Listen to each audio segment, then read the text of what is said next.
আজকের ক্লাস শুরু করলাম। আজকে আগের দিন আমরা যেটা করেছিলাম সেটা আশা করি সবার মনে আছে। সেটা ছিল আমাদের টর্কের এক্সপ্রেশন আমরা ডিরাইভ করেছিলাম tau is equal to N I A B sine theta or M cross B বা এম বি সাইন থিটা। ডিরাইভেশনটা অত ইম্পর্টেন্ট নয়, বোর্ডে দেয় না, বাট ওটাকে নিয়ে আজকে আমরা যে কাজ করব হেডিং হচ্ছে মুভিং কয়েল গ্যালভানোমিটার, একটা ডিভাইস অনেকটা সাইক্লোট্রনের মতো, মানে সাইক্লোট্রনের মতো মানে সাইক্লোট্রনের সাথে ম্যাচিং নেই, মানে সাইক্লোট্রন যেমন একটা ডিভাইস, তার যেমন কনস্ট্রাকশন প্রিন্সিপাল পরীক্ষায় দেয়, এখানেও সেরকম টাইপের কোশ্চেন আসে, প্লাস একটা জিনিস এক্সট্রা দেয়, তার নাম হচ্ছে সেন্সিটিভিটি। যেহেতু তোমাদের টর্কটা বোঝানো হয়েছে, তাই আশা করব আজকে ক্লিয়ার আইডিয়া হবে যে কিভাবে পুরো ডিভাইসটা ওয়ার্ক করে। চলো শুরু করছি আমি আজকের ক্লাস। একটু আগের দিনের কথা বলে নিই। আগের দিনে আমাদের যেটা ছিল, যেটা আমি বুঝিয়েছিলাম, সেটা এরকম ছিল। ধরো একটা ম্যাগনেটিক ফিল্ড ক্রস নিলাম, তার মধ্যে যদি আমরা এইভাবে কোনো লুপকে রাখি, কোনো ক্লোজ লুপকে রাখি, তাহলে এর উপর net force net torque zero হচ্ছিল। বাট এরপরের ছবিটা এরকম করা হয়েছিল, এটা ডিটেলসে করা হয়েছে, যারা জানো না আগের দিনের ভিডিও দেখো, ক্লিয়ার আইডিয়া হবে। এরকম ভাবে রাখা হয়েছে, আশা করি এবার ফিল করতে পারছো যে এটা এরকম ছিল এই পোরশনটা, আর এটা এরকম হয়ে গেছে। তাহলে এটার মধ্যে একটা টর্ক জেনারেট করবে, একটা এদিকে ফোর্স একটা এদিকে ফোর্স, যেটাকে রোটেট করবে।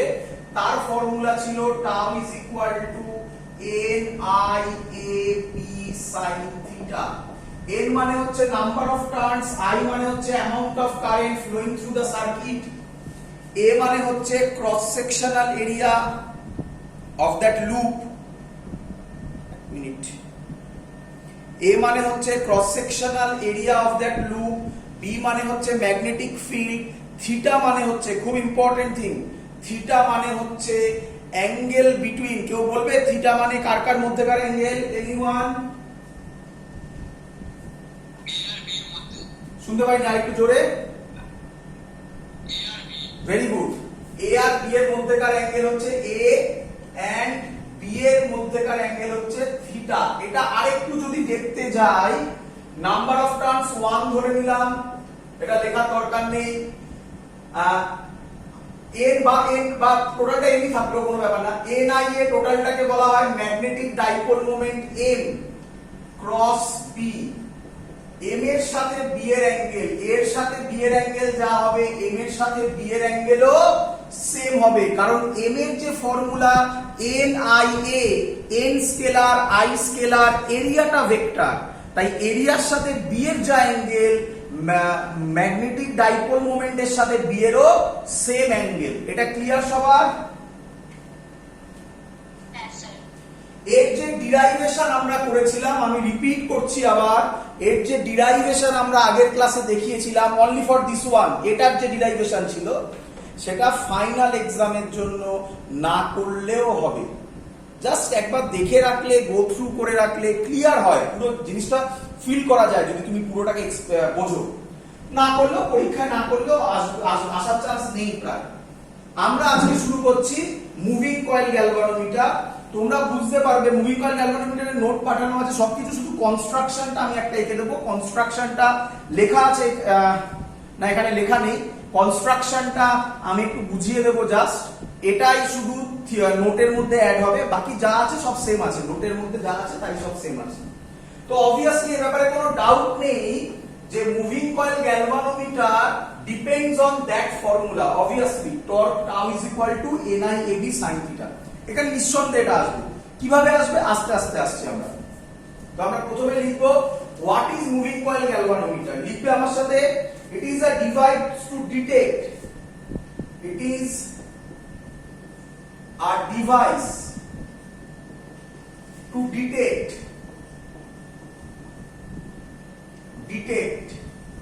খুব ইম্পর্টেন্ট, স্মল কারেন্ট, খুব ইম্পর্টেন্ট এটা, স্মল কারেন্ট। আচ্ছা, নোটে মনে হয় এখানে লেখা আছে কারেন্ট, ওটা চেঞ্জ করে একটু স্মল কারেন্ট করবে, ওটা small current in a circuit. এটা হলো মুভিং কয়েল গ্যালভানোমিটারের কাজ। তোমরা যদি ফিজিক্সের ল্যাবে ঢুকে থাকো, তাহলে ওখানে দেখবে একটা গ্যালভানোমিটার থাকে, কিরকম দেখতে হয়। একটু ওয়েট করো, আমি রিয়েল লাইফ দেখাচ্ছি, একটু ওয়েট করো, আমি দেখাচ্ছি রিয়েল লাইফ।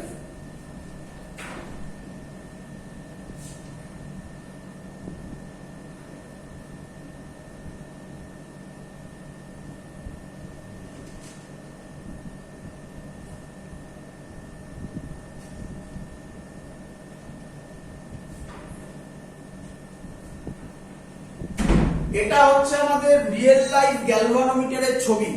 এটা হচ্ছে রিয়েল লাইফ গ্যালভানোমিটারের ছবি, যেটা তোমরা প্র্যাকটিক্যালি করবে। কি আছে এর ভেতরে সেটা এবার দেখাবো। তোমরা শুধু কি দেখতে পাচ্ছ ভালো করে একটু দেখো। এখানে একটা স্কেলিং করা আছে, দেখতে পাচ্ছ সবাই? ক্লিয়ার? তার মধ্যে যদি আমি কাছে নিয়ে দেখাই, একটু দেখো, কাঁটাটা মিডিলে, দেখতে পাচ্ছ সবাই?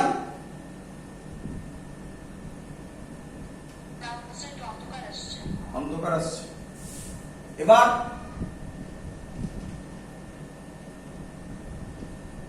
যাই হোক, না দেখতে পারলে শুনে নাও। কাঁটাটা এটার মিডিলে থাকে, মানে এরকম টাইপের জিনিস থাকে, এরকম থাকে, এখানে স্কেলিং করা থাকে বিভিন্ন। কাঁটাটা মিডিলে থাকে গ্যালভানোমিটারে। আর অ্যামিটার ভোল্টমিটারও সেম দেখতে হয়, বাট ডিফারেন্স কি? অ্যামিটার ভোল্টমিটারে কাঁটাটা একটা সাইডে থাকে, এই হলো বেসিক ডিফারেন্স। ক্লিয়ার এত অবধি? সবার ক্লিয়ার? বোঝা গেছে?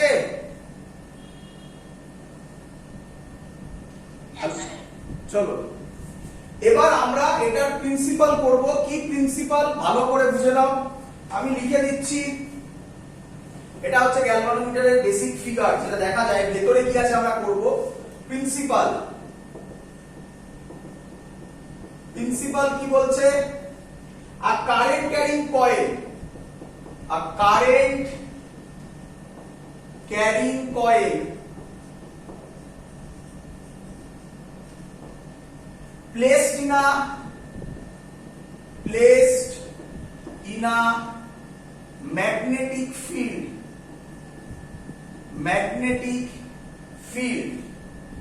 experience a current dependent torque। খুব ইম্পর্টেন্ট কথা এটা বুঝলাম। A current dependent torque. So what does it mean?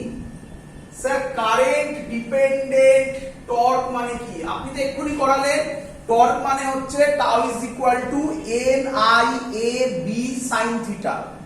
যদি টর্কটা কারেন্টের উপর ডিপেন্ড করে, এবং এক্সপ্রেশন থেকে ক্লিয়ার যে torque depends directly proportional two I. যদি বেশি কারেন্ট যায় তাহলে টর্কটা বেশি হবে, রোটেশন বেশি হবে। This is called current dependent torque. Clear idea?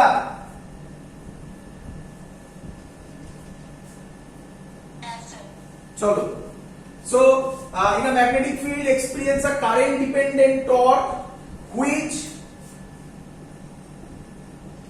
tends to rotate the coil। তাহলে এখানে একটা কয়েল আসবে and produce angular deflection।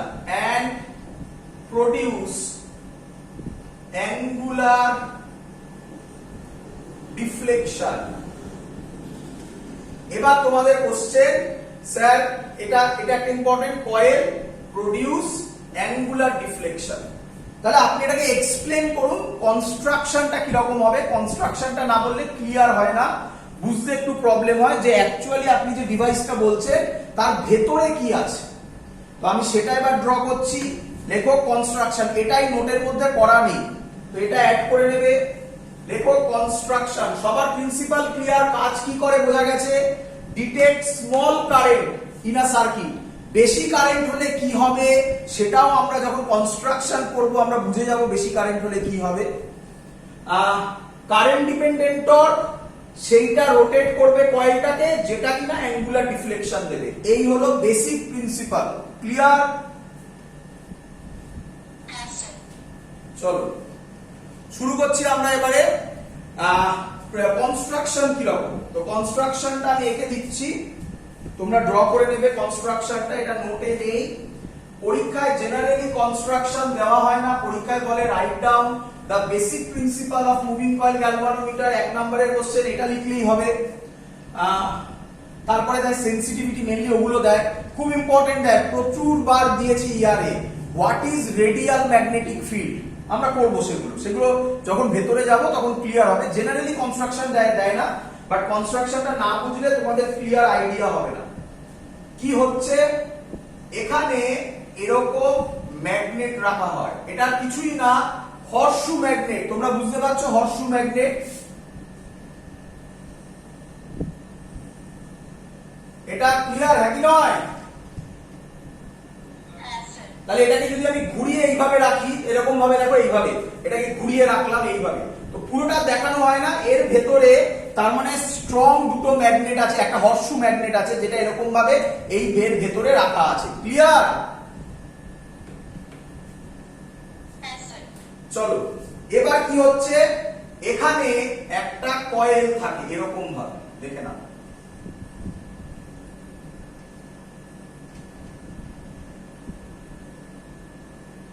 এই একটা কয়েল থাকে, এখান থেকে নিয়ে কানেক্ট করে একটা স্প্রিং থাকে, যেটা এবার এখানে একটা সার্কিট থাকবে, এটা হচ্ছে সুইচ, এটা দিয়ে অন করব আমি, এটা ওই সেই তোমরা ইয়েতে করেছো না, কি বলে রেজিস্ট্যান্স বক্সে যেটা তোলা যায়, কি এটা হচ্ছে কি টাইপের, এটাতে এটা দিলে এটা অন হবে আর কি। উপরেও আমি সার্কিটটা বানাচ্ছি, এরকম একটা পোরশন থাকবে, তার থেকে নিয়ে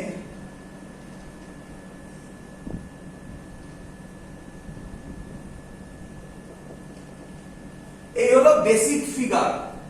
এবার ভালো করে বোঝো কি হবে, ভালো করে বোঝো, যে এখানে হচ্ছে পাওয়ার সাপ্লাই আছে, মানে এটা হচ্ছে সার্কিটে যাবে, এর একটা এন্ড, এই একটা এন্ড বেরোলো আর এই একটা এন্ড বেরোলো, এই এন্ড দুটো সার্কিটে যাবে, সার্কিট মানে তুমি যে সার্কিটটা বানিয়েছো সেই সার্কিটের সাথে এই দুটো এন্ড হচ্ছে এইটা, এই যে দেখে নাও, এই দুটো এন্ড হচ্ছে রেড আর ব্ল্যাকটা, এই দুটো এন্ড, এইটা আর এইটা, ক্লিয়ার? চলো ভালো করে দেখো সবাই, এবার কি হচ্ছে, হ্যাঁ শুনতে পাইনি, উপরে ট্রায়াঙ্গেল গুলো হচ্ছে ওইগুলো সুইচ, যেগুলো আরে কি বলে না, কি ওই যে না কে, মানে আমি আর লিখিনি, হ্যাঁ কে এখানে আর লেখার দরকার নেই, কনস্ট্রাকশন লিখতে পারিস কে, এটাকে K1 দিয়ে দে, বললি যখন K1 K2, ক্লিয়ার? চল বোঝো, এবারে বোঝো, আমি K1 টা অন করলাম, K2 টা অন করলাম, তাহলে সার্কিটটা কি সার্কিট হয়ে গেল? Close circuit.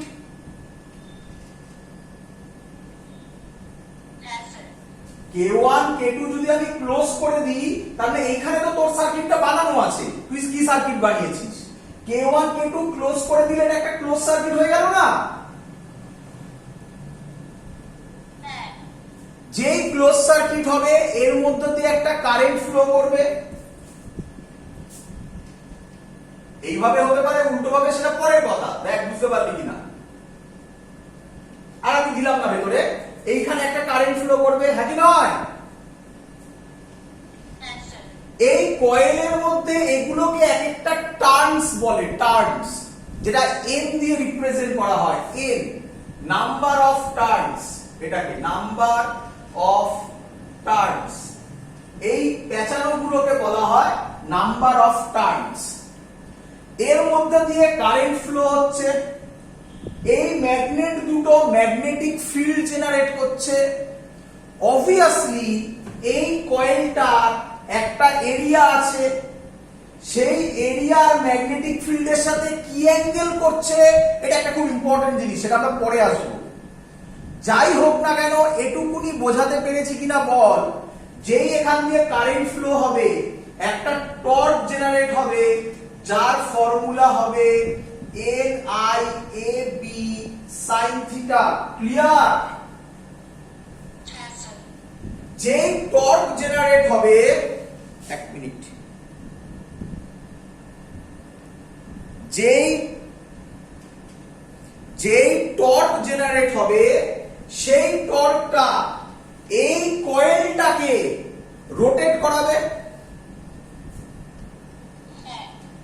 এই কয়েলের সাথে এবার বোঝ, এবার এখানে একটা ছবির মধ্যে দেখানো যায় না, আমি আলাদা করে করছি। এই কয়েলের সাথে, এটা আমি আলাদা করে মুছে দিয়ে এখানে করছি, দেখ যে এটা রোটেট হবে, এই ধর আমার কয়েলটা, তো দেখতে পাচ্ছি সবাই কয়েলটা,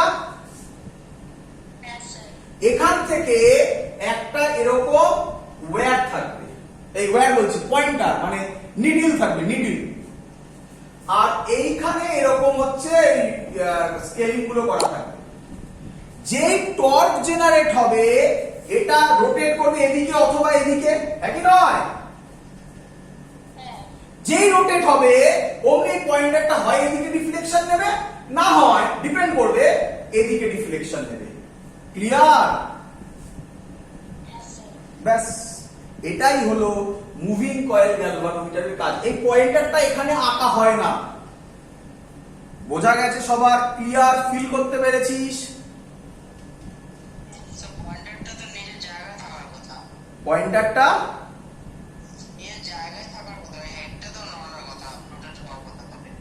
হ্যাঁ রোটেটিং হবে। এখান থেকে এবার বোঝ, এখান থেকে এরকম ধর এদিকে গেল, এবার তলায় একটা স্প্রিং লাগানো আছে, যেই সার্কিটটা তুই খুলে দিবি অমনি এই স্প্রিংটা ওকে আবার আগের জায়গায় নিয়ে আসবে।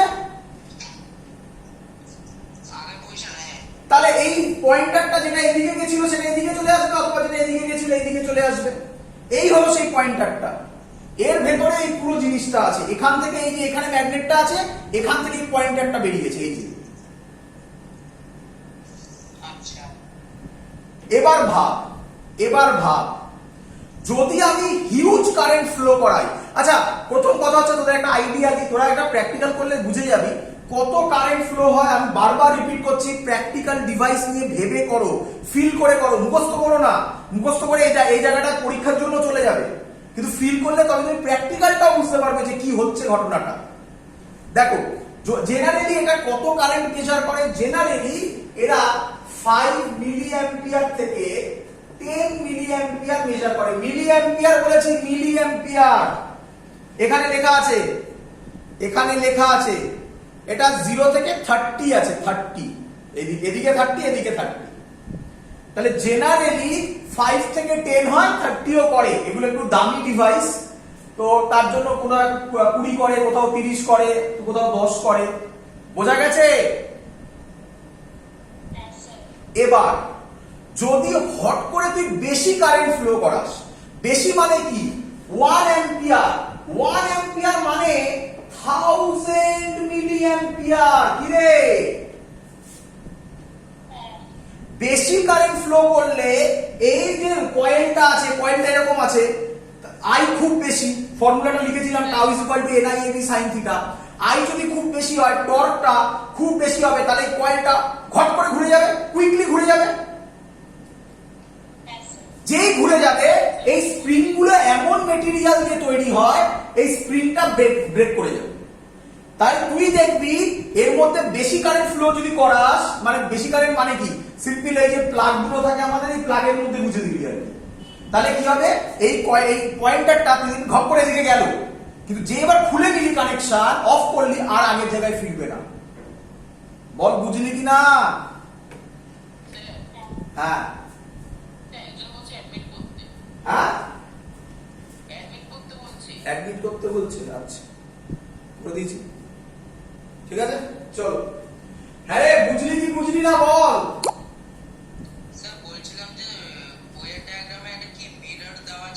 আচ্ছা হ্যাঁ, মিরর দেওয়া ছিল। এটাকে এখান থেকে এইভাবে না করে, এইভাবে না করে এটাকে, মানে ওটা একটা, এটাকে বলা হয়, এটা তোরা কলেজে গেলে করবি, এখানে একটা মিরর লাগানো থাকে, আর এইখান থেকে ওপর থেকে একটা হ্যাঙ্গিং করে একটা স্কেল ঝোলানো থাকে। এখানে স্কেলের উপরে একটা বাল্ব থাকে, ওই বাল্বটা থেকে আলো গিয়ে মিররে রিফ্লেক্ট করে এখানে এসে পড়ে। যে এটা ঘুরবে, ওই পয়েন্টার, ওই আলোটা এই সাইডে ঘুরবে, এখানে স্কেল আছে, তুই সেটা দেখে ওটাকে মেজার করতে হবে। এখানে মিররটা থাকে, সেটা ভাবার কোনো দরকারই নেই এখানে।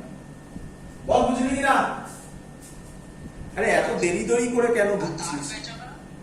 তার পেঁচানো কথা, কোন তারটা পেঁচিয়ে যাবে? না না, আচ্ছা হ্যাঁ, এই তারটা, ভালো কথা, তারটা, এই তারটার কথা বলছিস তো? একদম, এই তারটা স্ট্রিং এর মতো। আমার কাছে আশেপাশে স্ট্রিং তো নেই, তো মোবাইলের চার্জার আছে, এই সরি হ্যাঁ, এই তো, এই যে স্ট্রিং এর মতো। তা আমি যদি এটাকে রোটেট করি, এটাকে টুইস্ট বলে, দেখ ছেড়ে দিলে আবার ঘুরবে না? কি রে, ফিল করছিস? ভালো করে দেখ, ভালো করে দেখ, এই যে রোটেট করলাম, ছেড়ে দিলাম, এই ঘুরলো, দেখ এই দেখ ঘুরলো। এই হলো তার ফিনোমেনা। তো এখানে ছিঁড়ে যাওয়ার কোনো কনসেপ্ট নেই। হ্যাঁ, ছিঁড়ে যেতে পারে যদি এমন কারেন্ট, এটাকে বলা হয় টরশনাল কনস্ট্যান্ট। আমি আসবো এক্ষুনি সেই জায়গায়, থিওরিতে সেটা আসবে। সেটা যদি হয়, সেটা ছিঁড়ে যেতে পারে, সেরকম হতে পারে। ক্লিয়ার এত অব্দি সবার? হ্যাঁ, তাই তো বললাম, বেশি কারেন্ট ফ্লো করলে স্প্রিংটা ভেঙে যাবে, তাহলে আর আগের জায়গায় ফিরবে না।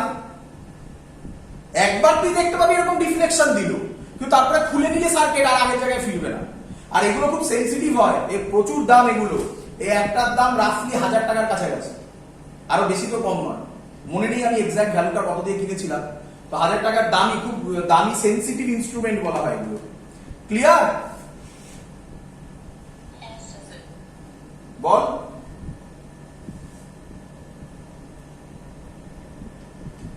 এগোচ্ছি। কোশ্চেন হচ্ছে, স্যার এবার থিওরিটা বোঝা। কনস্ট্রাকশন ক্লিয়ার সবার আশা করি?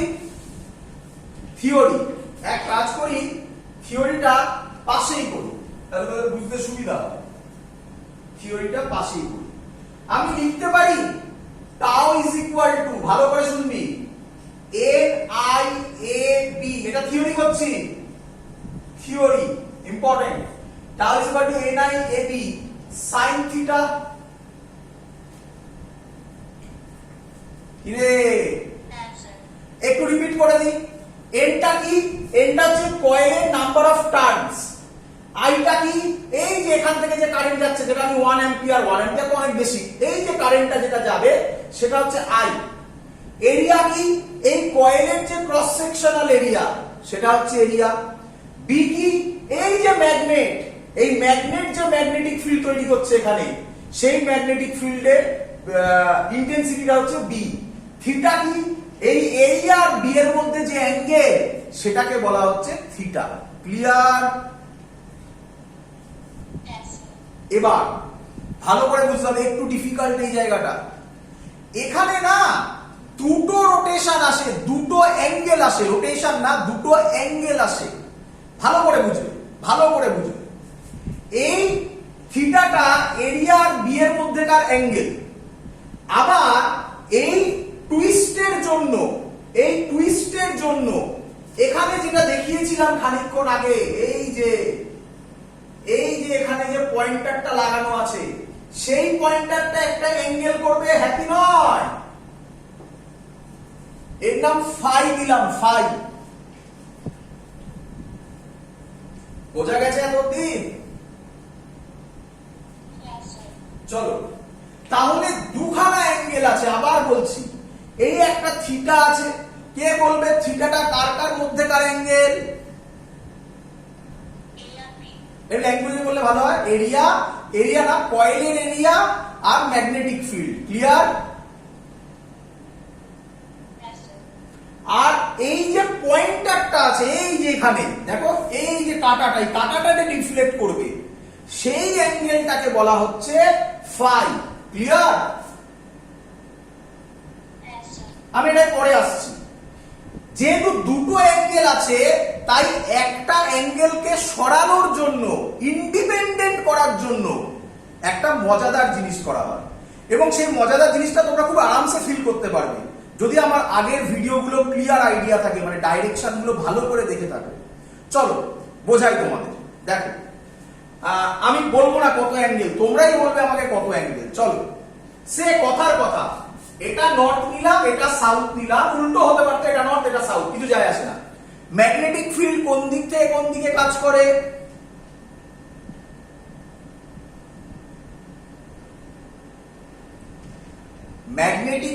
ম্যাগনেটিক ফিল্ড কোন দিক থেকে কোন দিকে কাজ করে? এতক্ষণ লাগছে কেন বলতে? তাহলে এখানে ম্যাগনেটিক ফিল্ড এদিকে হবে। ক্লিয়ার সবার? এটা আমি সাইড ভিউ দেখাচ্ছি, টপ ভিউ নয়। টপ ভিউ বললে অন্য জিনিস আসবে, ওটাই আঁকতে হবে। টপ ভিউটা ওটা পরে দেখাচ্ছি, ওটারই একটা স্পেশাল নাম হবে। এই যে কয়েলটা আছে, কয়েলটা আমার এইভাবে আছে, আমার হাতটা কয়েল, হ্যাঁ কি নয়? এই কয়েলের এরিয়া কোন দিকে হবে? হয় বাইরের দিকে নয় ভেতরের দিকে। এরিয়া হয় যেটা এরিয়া থাকে, এরিয়া ভেক্টর তার পারপেন্ডিকুলারলি আউটওয়ার্ডস বা ইনওয়ার্ডস। আমরা এখানে আউটওয়ার্ডস এ ধরে নিলাম, কিছু যায় আসে না। আউটওয়ার্ডস কাজ করছে, হ্যাঁ কি নয়? তাহলে এরিয়া আর বি এর মধ্যে অ্যাঙ্গেল কত? এই হলো মেইন জিনিস। তাহলে এমন ভাবে তৈরি করা হয়, এদিকে একটা আলাদা ছবি আঁকবো আমি, পরীক্ষায় দেবে। বারবার বলছি, what is radial magnetic field, আমি ক্লিয়ার করে দিলাম পুরো। কি এমন ভাবে এটা ক্রিয়েট করা হয় such that NIAB, কে বলবে sin 90 কত? তাহলে থিটা এমন ভাবে ক্রিয়েট করা হয় যাতে থিটা 90 ডিগ্রি হয়। আর থিটা 90 ডিগ্রি হলে সেই ম্যাগনেটিক ফিল্ডকে বলা হয় রেডিয়াল ম্যাগনেটিক ফিল্ড। এটা নিয়ে আমি আলাদা টপিক করে লেখাবো, লেখানো আছে নোটের মধ্যে, পরীক্ষায় কোশ্চেন দেয় আলাদা করে। What is radial magnetic field, basic idea আশা করি সবার ক্লিয়ার হয়ে গেছে। রেডিয়াল ম্যাগনেটিক ফিল্ড, বলো সবাই ক্লিয়ার কিনা? অন্য অ্যাঙ্গেল হলে একটা প্রবলেম আসবে। কি প্রবলেম? আমাকে পুরোটা করতে দাও, তুমি বুঝে যাবে। পুরোটা করতে দাও। কেন থিটা 90 করা হলো? থিটা যদি আমি 90 না করতাম তাহলে কি ঘটনা ঘটতো সেটাও তুমি ফিল করতে পারবে। ধৈর্য ধরো, এগোলাম আমি। তাহলে প্রথম কাজ কি করা হয়? থিটার ভ্যালু এমন করা হয় such that tau is equal to NIAB হয়। ক্লিয়ার এত অবধি? এবার এদিকে তাকাও। হ্যাঁ রে বাবা, টর্ক যদি বেশি হয় তাহলে এই যে কয়েলটা আছে, এই কয়েলটা রোটেট বেশি করবে না কম করবে? বেশি করবে। এই অ্যাঙ্গেলটাকে আমি ধরলাম রোটেশন অ্যাঙ্গেল। আমি নোটে করেছি, এখানে ফাই দিয়ে ফেলেছিলাম, নোটে আমি আলফা করেছি। তুমি আলফা দাও, ফাইও দিতে পারো, যেটা ইচ্ছে, আলফা দাও। তাহলে আমি কি বলতে পারি? টর্ক যত বেশি হবে, অ্যাঙ্গেল অফ ডিফ্লেকশন, এটাকে বলে হয় অ্যাঙ্গেল অফ ডিফ্লেকশন। কার? পয়েন্টারটা। অ্যাঙ্গেল অফ ডিফ্লেকশন, টর্ক যত বেশি হবে অ্যাঙ্গেল অফ ডিফ্লেকশন তত একদম। এটা সবাই ফিল করতে পেরেছো না? একবার দেখাবো, দেখাচ্ছি। দেখো, এই হলো প্রথমে, হ্যাঁ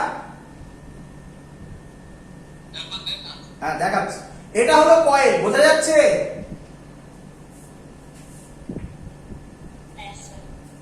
কথার কথা, এই হলো পয়েন্টার, বোঝা যাচ্ছে? যেই এটা ভালো করে দেখো, কয়েলটা যেই রোটেট করবে, এই রোটেট কয়েলের রোটেশন মানে কি? কয়েলের রোটেশন মানে এই কয়েলটা আছে, এরকম রোটেট করবে, এটাকে টর্ক বলে, এরকম ঘুরবে, একই নয়? আমি সব দিকে ঘোরালাম, সব দিকে তো ঘুরবে না, একটা পার্টিকুলার সার্কিটের জন্য একদিকেই রিফ্লেক্ট করবে। তো সে এখান থেকে এরকম হলো, যে এরকম হলো, যেই তুমি সার্কিট ব্রেক করে দেবে আবার আগের জায়গায় চলে আসবে।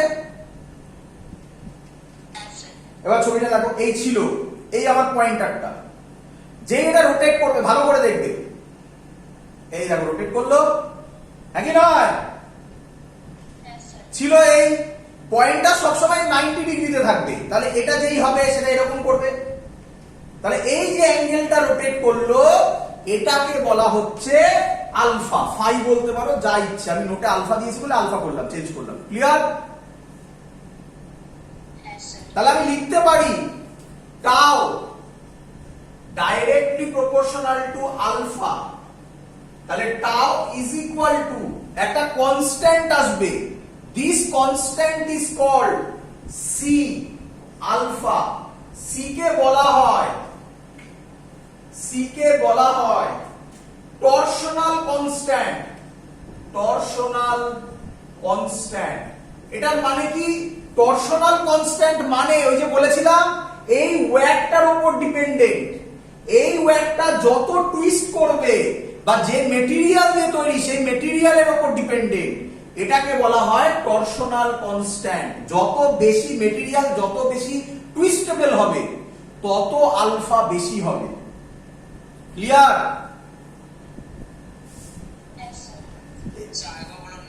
এই দেখ না এই দড়িটা ঝুলছে এরকম ভাবে, এটা যা দিয়ে তৈরি তোরা ফিল করতে পারছিস? এটা রোটেট করছে, আমি দেখ এই যে টুইস্ট করছে, এটাকে এরকম টুইস্ট হবে কয়েলটা এরকম ঘোরার জন্য।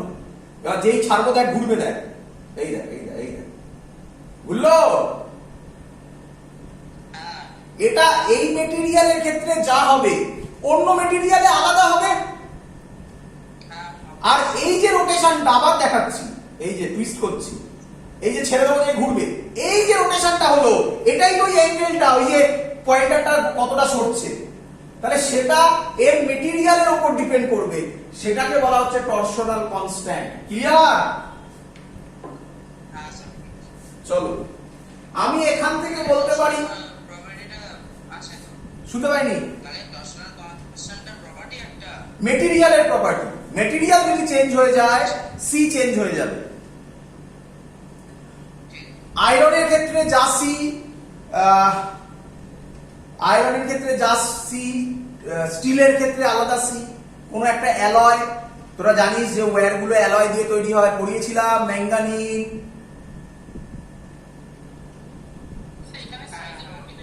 তার ক্ষেত্রে আলাদা সি। শুনতে পাইনি আরেকবার?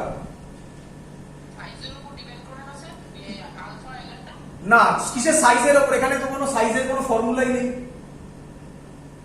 এই ওয়্যারটা যদি আমার বেশি লম্বা হয় তার উপর কি ডিপেন্ড করবে? কোথাও এখানে এল এর টার্ম আছে? তাহলে এবার আমি এখান থেকে টার্মের জায়গায় ফর্মুলাটা বসালে পাবো N I A B is equal to C alpha. Clear? তাহলে এখান থেকে আমি পাবো I is equal to C by A A B alpha. একটু বলে দিই, আমি ওর জন্য চেঞ্জ করতে গেছিলাম, এটা আলফা আর এটা প্রপোর্শনালিটি সাইন, একটু সাবধান হ্যাঁ, যেন না ভুলোই। ক্লিয়ার? সিবিএসসি বোর্ডে এবার আমি যেটা বলতে চলেছি, সিবিএসসি বোর্ডে এটা প্র্যাকটিক্যাল আছে। কি? এর নাম, এই টার্মটার নাম একটা স্পেশাল নাম,